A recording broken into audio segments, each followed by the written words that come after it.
तो कैसे हैं स्टूडेंट्स, स्वागत है आपका आज इस क्लास में। क्लास कौन सा है? 22 यानी कि 22वां क्लास है, जिसमें बताने वाला हूं चैप्टर 3 उत्पादन लागत के सबसे ज्यादा इंपॉर्टेंट टॉपिक आपके एग्जाम के लिए। अगर आप उत्तराखंड बोर्ड के स्टूडेंट है, अगर आप यूपी बोर्ड के स्टूडेंट है या बिहार बोर्ड के स्टूडेंट है, तो ये टॉपिक लिख के रखिए, आपके लिए बहुत ही ज्यादा इंपॉर्टेंट है 2023-24 एग्जाम के लिए।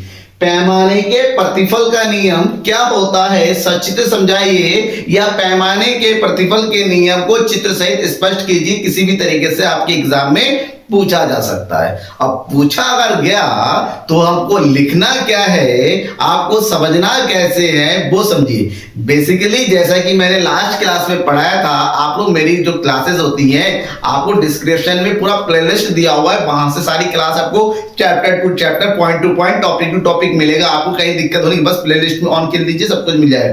तो पैमाने के प्रतिफल का नियम आखिर होता क्या है? देखिए, पैमाने का प्रतिफल एक ऐसा नियम जहां पर उत्पादन का जो पूरा पैमाना होता है ना, वो बदल जाता है। पैमाने को स्केल बोल सकते हैं, ये बोल सकते हैं कैपेसिटी, जहां पर बदल जाता है। और क्यों बदल जाता है? क्योंकि ये जो नियम होता है ना, वो दीर्घकालीन अवधारणा है, यानी कि उत्पादन की दीर्घकालीन उत्पादन फलन का नियम है। दीर्घकालीन उत्पादन मतलब एक दीर्घकाल में लॉन्ग पीरियड ऑफ टाइम होता है, हमारे पास एक उत्पादन का एक बहुत लंबा समय होता है। ऐसे में जब दीर्घकाल का समय होता है तो क्या होता है, यहां पर उत्पादन के सभी साधन क्या होते हैं? परिवर्तनशील होते हैं। ठीक है, उत्पादन के सभी साधन परिवर्तनशील होते हैं और ऐसे में सभी साधनों को एक निश्चित अनुपात में बदला जा सकता है, कम या ज्यादा किया जा सकता है। अगर अपने उत्पादन को बढ़ाना है तो साधन को बढ़ाएंगे, उत्पादन को कम करना है तो साधनों को भी कम करना है। तो ध्यान में रखना है, इस स्थिति में उत्पादन के कोई भी साधन स्थिर नहीं रह सकता, सब में परिवर्तन करना जरूरी है। फॉर एग्जाम्पल, आपके पास, आप एक किसान हैं, आपके पास खेत है, मान लीजिए आपके पास यहां पर 5 एकड़ खेत है। छोटे किसानों की बात करते हैं, ठीक है, 5 एकड़ खेत है और 5 एकड़ खेत में आपके पास लगभग कितना 120 क्विंटल गेहूं की पैदावार होती है। अब चाहते हैं कि 120 क्विंटल गेहूं की पैदावार हर बार हो रही है, उसको बढ़ाना है। बढ़ाने के लिए क्या करना पड़ेगा? आपको अपना जो खेत है बड़ा करना पड़ेगा। आपने अपने पड़ोस से भी 2 एकड़ खेत और खरीद लिए, और 2 एकड़ खेत खरीदने के लिए आपको मनी चाहिए, यहाँ पर काम करने के लिए लेबर चाहिए और देखरेख करने के लिए आदमी भी चाहिए। तो ऐसे में आपने उत्पादन के लिए जरूरी जितने भी साधन है ना, जैसे पैसे, जमीन, आदमी, ये सब आपने बढ़ा दिया। जितनी जमीन बढ़ी उसके अकॉर्डिंग आपका सब कुछ बढ़ेगा। तो इसका मतलब ये हुआ कि दीर्घकाल के समय में उत्पादन की मात्रा को बढ़ाने के लिए उत्पादन के सभी साधनों को एक निश्चित अनुपात में बढ़ाया जाता है। क्योंकि दीर्घकाल का समय है तो दीर्घकाल में जो उत्पादन के साधन होते हैं ना, उसमें हमें कुछ बचतें भी मिलने लगती हैं और कुछ हानियां भी होने लगती है। कभी बचतें ज्यादा होती हैं, कभी हानियां कम, तो इसमें उत्पादन का पैमाना ज्यादा बढ़ जाता है। कभी बचतें कम होती है और हानियां ज्यादा, तो पैमाना थोड़ा कम हो जाता है। तो इसी स्थिति को देखते हुए जो उत्पादन, जो पैमाने के जो प्रतिफल का नियम होता है ना, उसको 3 कैटेगरी में बांटा गया, 3 प्रमुख जो है नियमों में बांटा गया। कौन कौन से प्रमुख नियम है? सबसे पहले पैमाने के बढ़ते प्रतिफल का नियम, ठीक है। नंबर 2, पैमाने के स्थिर प्रतिफल का नियम, और नंबर 3, पैमाने के घटते प्रतिफल का नियम। ये सारे नियम उत्पादन के जो साधन होते हैं, साधनों में परिवर्तन, और उसके कंपैरिजन में उत्पादन में जो परिवर्तन होता है उसी के आधार पर बनाया जाता है। कभी साधन में जितना परिवर्तन ज्यादा या कम। अब ये किस प्रकार से ये सारे नियम काम करते हैं, तो एक एक करके आपको सभी के बारे में समझना है। तो सबसे पहला नियम समझते हैं, जिसको बोलते हैं पैमाने के बढ़ते प्रतिफल का नियम। पैमाने के बढ़ते प्रतिफल का नियम, ठीक है ना। अब पैमाने के बढ़ते प्रतिफल के नियम के अंतर्गत क्या होता है, क्योंकि उत्पादन के सभी साधनों में परिवर्तन किया जाता है बेटा, देखना यहाँ पर कोई भी साधन स्थिर नहीं रहता है। तो जब उत्पादन के सभी साधनों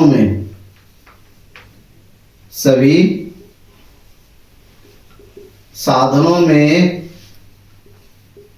वृद्धि होती है, ठीक है ना, ध्यान रखिएगा। जब उत्पादन के सभी साधनों में वृद्धि होती है तो तब क्या होता है, उत्पादन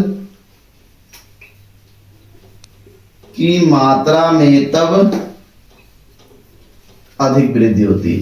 यानी कि उत्पादन के साधनों को जिस अनुपात में बढ़ाया जाता है उसकी तुलना में उत्पादन की मात्रा में जो वृद्धि होती है वो ज्यादा होती है। कहने का मतलब ये होता है कि उत्पादन के साधनों में परिवर्तन और उत्पादन के मात्रा में होने वाला परिवर्तन बहुत ज्यादा होता है। यूं कहें कि अगर साधनों को केवल 10% की बढ़ाया गया तो उसकी कंपैरिजन में उत्पादन में 15% की वृद्धि हो जाती है।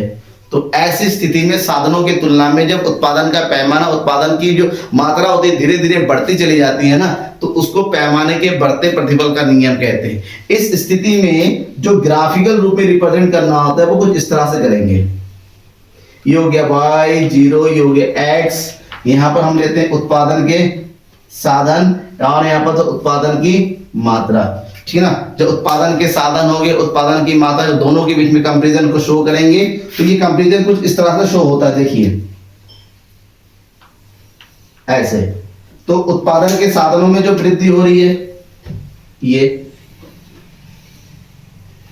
ये उत्पादन के साधन पहले यहां पर था, अब वृद्धि होगी इतना 10%, और बदले में जो मात्रा है क्वांटिटी वो बढ़ गई है कितनी 50%। तो इस स्थिति को हम जो है बढ़ते प्रतिफल का नियम के नाम से जानते हैं, जहां पर साधनों की तुलना में मात्रा में ज्यादा वृद्धि होती है, ठीक है। प्रतिफल के नियम के बाद दूसरा है पैमाने के स्थिर प्रतिफल का नियम। स्थिर का मतलब समझते हैं ना, यहाँ पर ये जो है एक ऐसी अवस्था होती है जहां पर उत्पादन के जो साधनों में परिवर्तन होता है, उत्पादन के साधनों में जितना भी परिवर्तन किया जाता है उसकी तुलना में जो उत्पादन की मात्रा में परिवर्तन, उत्पादन की मात्रा में जो परिवर्तन होता है वो समान होता है।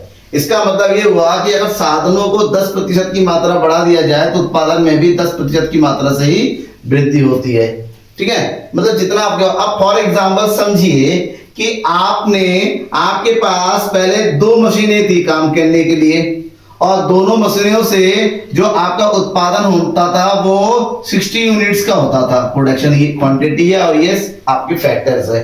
आपने क्या कर दिया, आपने एक और मशीन बढ़ा दिया, तो ऐसे में 60 की जगह आप उत्पादन आपका कितना हो गया, 30 और जुड़ गया 90 हो गया। इसका मतलब होता है जितनी मशीनें बढ़ी उसके एवरेज में आपका प्रोडक्शन जो है उतना ही हुआ, ठीक है ना। 30 का एवरेज था, यहाँ पर भी 30 का एवरेज हो गया। तो इस स्थिति को हम पैमाने के स्थिर प्रतिफल का नियम कहते हैं, और इसको जो ग्राफिकल रूप में रिप्रेजेंट करेंगे कुछ इस तरह से करते हैं, ठीक है ना। ये हो गया साधन और यहाँ है उत्पादन की मात्रा। जो ग्राफ बनेगा वो कुछ इस तरह से बनेगा। ऐसा इसलिए बनता है ताकि हमें ये पता चले कि साधनों में जितना परिवर्तन होता है उसकी तुलना में मात्रा में भी क्या होती है, एक समान परिवर्तन होता है। देखिए यहां पर,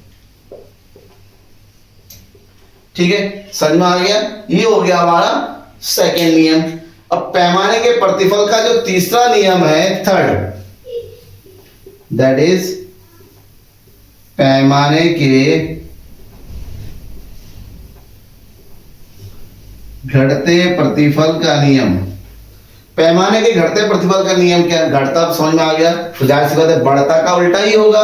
इसका मतलब होता है ये एक ऐसा नियम है जिस नियम के अंतर्गत उत्पादन के साधनों में जो भी परिवर्तन किया जाता है उसकी कंपैरिजन में जो भी उत्पादन में मात्रा में वृद्धि होती है वो क्या होती है, कम होती है। साधनों को 10% बढ़ाया जा रहा है, उत्पादन में केवल 8% की वृद्धि हो रही है, ठीक है ना। कहने का मतलब होता है जैसे ये मशीनें थी, पहले 2 मशीनें थी, अब हमने एक मशीन और जोड़ दी, तो यहाँ पर उत्पादन कितने यूनिट का हो रहा है, केवल 80 यूनिट का हो रहा है। 60 की जगह, इसका मतलब होता है नई मशीन से नई मात्रा की बढ़ने से उत्पादन की मात्रा में जो एवरेज इंक्रीमेंट होना चाहिए था उतना नहीं हुआ। तो इस स्थिति को पैमाने के घटते प्रतिफल का नियम कहता है। इसका मतलब यहां पर इस स्थिति में पैमाने की जो बचतें होती हैं उसकी तुलना में पैमाने की जो हानियां होती है वो ज्यादा होती हैं।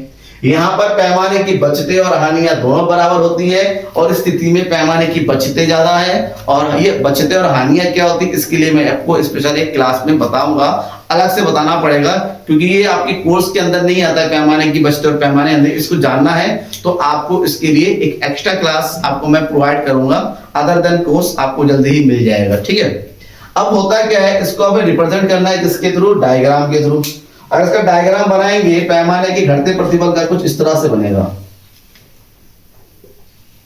ये होगी साधन, ये है मात्रा, ठीक है ना। इसका जो डायग्राम बनेगा कुछ इस तरह से बनेगा, जैसे समझिएगा साधनों में वृद्धि हो रही है और उसकी कंपेरिजन में मात्रा वृद्धि, साधनों में वृद्धि हो रही है इतनी लगभग 10% का,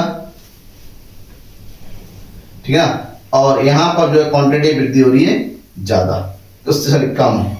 तो इस स्थिति को पैमाने के घटते प्रतिफल का नियम कहते हैं। और इस पूरा लिखेंगे उत्तराखंड बोर्ड के अकॉर्डिंग ये 5 नंबर का आता है, यूपी के अकॉर्डिंग ये जो है लगभग 10 नंबर का आता है और बिहार बोर्ड के अंतर्गत ये जो है 6 नंबर के आसपास आता है। तो अलग अलग बोर्ड में अलग अलग तरीके से पूछा जाता है, आपको अपने से तैयार करना है। लेकिन ये क्वेश्चन बहुत ही ज्यादा इंपॉर्टेंट है, इतना ज्यादा इंपॉर्टेंट है कि आपको ये छोड़ना ना है, पढ़ना ही पढ़ना है, ठीक है ना। कोई भी डाउट होता है तो पूछ लीजिएगा, बताने में कोई दिक्कत नहीं, आपको पूछने में दिक्कत नहीं होनी चाहिए। आप पूछेंगे तो उसका रिप्लाई आपको जरूर मिलेगा, जरूर आपको इसका जो सॉल्यूशन बताइएगा। Thank you and bye. Share जरूर कीजिए अपने दोस्तों के बीच में।